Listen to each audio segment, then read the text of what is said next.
Bismillahirrahmanirrahim. Assalamualaikum warahmatullahi wabarakatuh.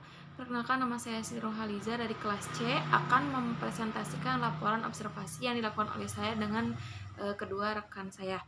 Yang terhormat dosen pengampu Ibu Sari SPD MPD, dan yang terhormat Ibu Riri Aisyah SPD MPD. Baik, langsung saja ke topik. Yang pertama ini ada latar belakang, lalu yang kedua ada hasil observasi, lalu yang terakhir ada kesimpulan. Sebelumnya saya ingin meminta maaf karena saya tidak menambahkan atau tidak memasukkan kondisi sebelum dan setelah dari laboratorium, dikarenakan kami hanya diizinkan untuk mengamati, hanya untuk melakukan pengamatan gitu. Karena kan waktu kita izin pun, waktu ingin membersihkan laboratorium, eh, si ibunya pun tidak mengizinkan gitu. Jadi pihak sekolahnya tuh udah membersihkan laboratoriumnya itu gitu untuk eh, kedatangan kita gitu. Nah, untuk memindahkan alat-alat atau bahan-bahan yang tidak sesuai itu dikarenakan jadi laborannya itu udah pindah jabatan gitu ke laboratorium yang baru. Nah, laboran yang baru ini tuh masih belum berani gitu untuk memindah-mindahkan karena eh, masih diragukan gitu si bahan-bahan yang terdapatnya itu apakah benar gitu, misalnya NaOH gitu, apakah benar gitu di dalam wadah tersebut itu dalamnya NaOH gitu, karena hanya tertuliskan label dan tidak ada keterangan. Labelnya itu hanya keterangan nama doang gitu, nggak ada yang lainnya gitu, tapi masih diragukan dan apakah itu layak pakai dan sebagainya kayak gitu. Baik, yang pertama itu ada latar belakang.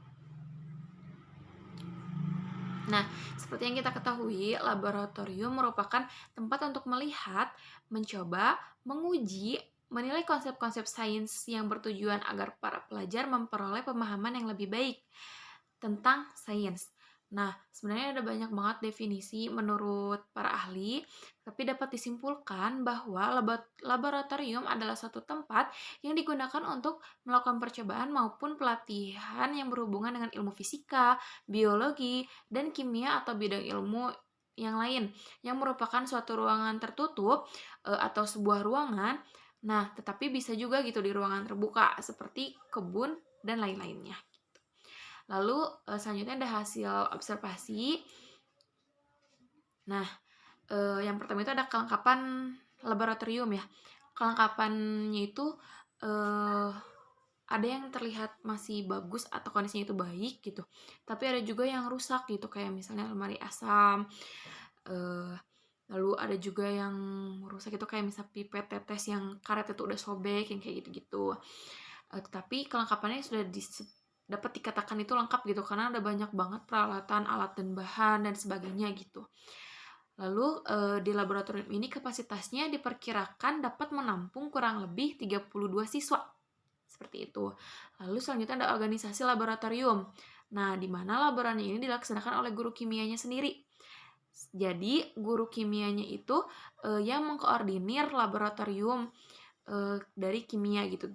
Nah, berlaku juga untuk pelajaran yang lain gitu, biologi sama guru biologinya, fisika sama guru fisikanya, seperti itu. Lalu selanjutnya ada penataan alat dan bahan. Nah, lalu pengelompokan alat ini berdasarkan bahannya. Misalnya kayak kaca, plastik, logam, dan listrik gitu. Jadi disimpan sesuai bahan-bahannya. Lalu pengelompokan bahan, ini terdapat 14 laci, di mana 8 laci ini disimpan untuk khusus zat padat.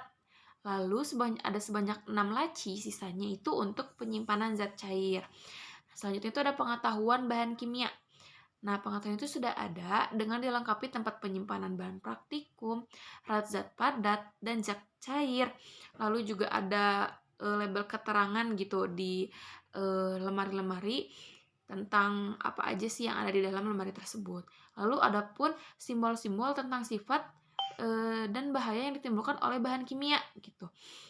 Walaupun memang terkadang ada simbol, nggak ada beberapa bahan yang tidak memiliki simbol, dikarenakan ketika labelnya hilang itu hanya digantikan oleh sebuah kertas tulis tangan yang hanya isinya itu cuma namanya aja, misalnya HCL, misalnya kayak gitu. Lalu selanjutnya ada kelengkapan administrasi. Nah, kelengkapan administrasi yang telah ada itu seperti kartu alat, kartu respirasi, dana khusus untuk laboratorium, dan petunjuk pemakaian alat. Ini belum ada ya, yang belum ada. Nah, jadi di Seman 19 Bandung ini tidak memiliki dana khusus dari pihak sekolah gitu. Misalnya per bulan itu sekian untuk laboratorium kimia gitu. Jadi gurunya itu mengusulkan atau mencatat alat dan bahan yang diperlukan kepada pihak sekolah. Nah, kalau misalnya untuk petunjuk pemakaian alat biasanya dilakukannya itu secara langsung ketika pembelajaran sedang terjadi gitu. Nah, untuk kelengkapan administrasi yang telah ada itu diantaranya modul atau paket materi praktik, lalu ada buku laporan harian, lalu ada program kegiatan laboratorium, yang nantinya ini semuanya akan digabungkan menjadi satu di laporan bulanan. Nah, lalu selanjutnya itu ada keselamatan kerja. Nah, keselamatan kerja yang ada itu seperti alat pemadam kebakaran, jas laboratorium, lalu ada juga kotak P3K yang disediakan oleh pihak sekolah. Nah, tetapi ada juga nih yang harus siswanya itu harus membawa gitu ketika ingin melakukan praktikum atau percobaan, seperti contohnya itu kayak masker. Nah, lalu selanjutnya itu ada dokumentasi.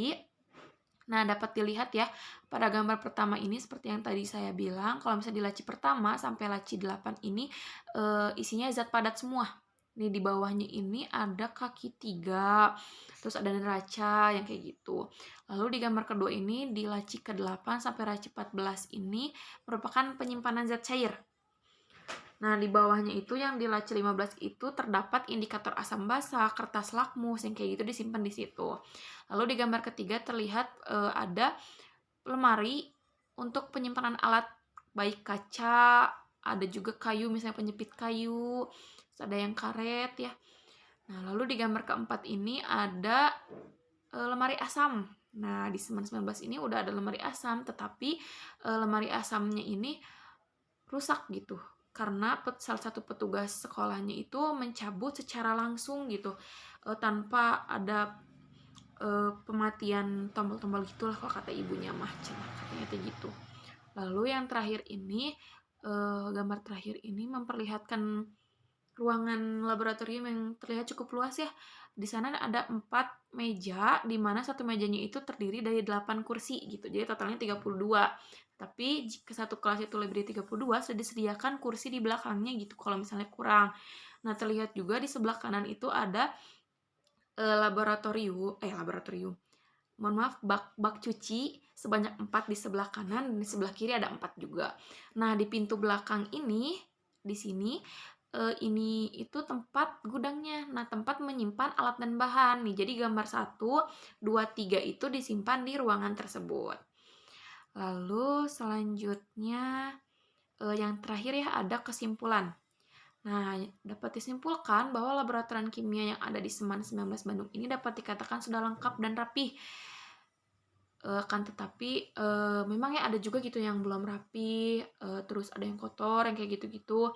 Mungkin hal ini dikarenakan pandemi ya, yang disebabkan yang menyebabkan seluruh kegiatan sekolah ini dilaksanakan secara daring gitu, sehingga laboratoriumnya itu udah nggak terguna lagi, tidak digunakan lagi, sehingga kondisinya itu sedikit buruk gitu. Jadi air keran waktu Siti buka pun warnanya tuh kuning gitu. Di lemarinya juga terdapat banyak debu-debu. Nah, mungkin sekian yang dapat saya sampaikan. Apabila ada kesalahan mohon maaf. Wabillahi taufiq wa hidayah. Wassalamualaikum warahmatullahi wabarakatuh. Terima kasih.